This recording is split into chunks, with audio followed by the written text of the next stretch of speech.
Morning School of Light. We are in 2nd Chronicles chapter 8. At the end of 20 years, during which Solomon built the temple of the Lord in his own palace, Solomon rebuilt the villages that Hiram had given him and settled Israelites in them. Solomon went to Hamath Zobah and captured it. He also built up Tadmor in the desert and all the store cities he had built in Hamath. He rebuilt Upper Beth Horon, the Lower Beth Horon, as fortified cities with walls and gates and bars, as well as Baalath, and all the store cities, and all the cities for his chariots and for his horses, whatever he desired to build in Jerusalem and Lebanon, throughout all the territory he ruled. All the people left from the Hittite, Ammonite, Perizzite, Hivite, and Jebusites. These people were not Israelites.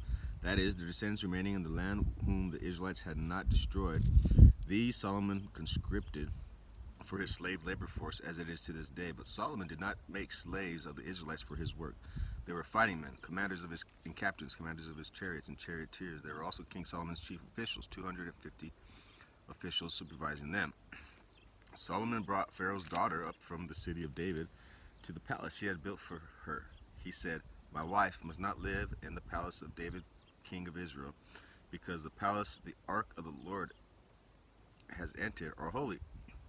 On the altar of the Lord that he had built in front of the portico, Solomon sacrificed burnt offerings.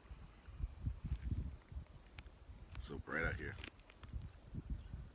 To the Lord, according to the daily requirement for offerings commanded by Moses, for Sabbaths, new moons, and the 3 annual feasts, the feast of unleavened bread, the feast of weeks, the feast of the tabernacles.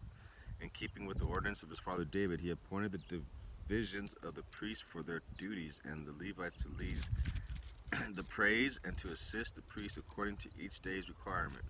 He also appointed the gatekeepers by divisions for the various gates, because this was what David the man of God had ordered. They did not deviate from the king's commands to the priest or to the Levites in any matter, including that of all the treasuries. All Solomon's work was carried out from the day the foundation of the temple of the Lord was laid until its completion. So the temple of the Lord was finished. Then Solomon went to Ezion, Geber, and Elath on the coast of Edom, and Hiram sent him ships commanded by his own officers, men who knew the sea. These, with Solomon's men, sailed to Ophir and brought back 450 talents of gold, which they delivered to King Solomon. Quite the interesting thing. So, historically, we found out that Solomon had built a palace for an Egyptian wife, the Pharaoh's daughter. So that's one of the things that happened here in chapter 8.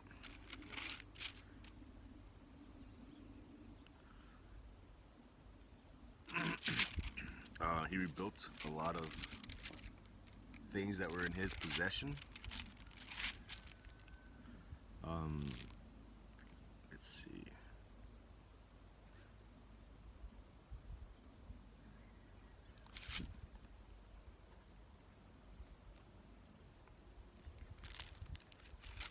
And they finished the temple. Yeah.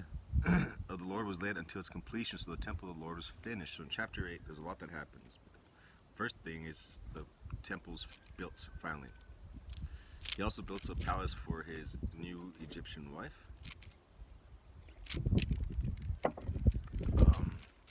They wanted her to stay in David's palace for some reason, because of Ark of the Covenant was there once. I haven't really clarified that, but that's interesting. That's something. And then, so he builds towns, repairs them, refinishes them. He builds a place for his wife from Egypt, Pharaoh's daughter. He finishes the temple. That's a big one. He finishes the temple here.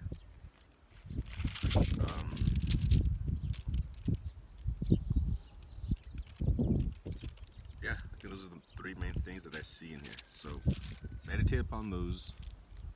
Be like Psalms 1. Blessed is he who does not walk in the way of the wicked, stand in the way of sinners, or sits in the seat of mockers, but his delight is in the law of the Lord, and on God's law he meditates day and night, so that he's like a tree planted by streams of water.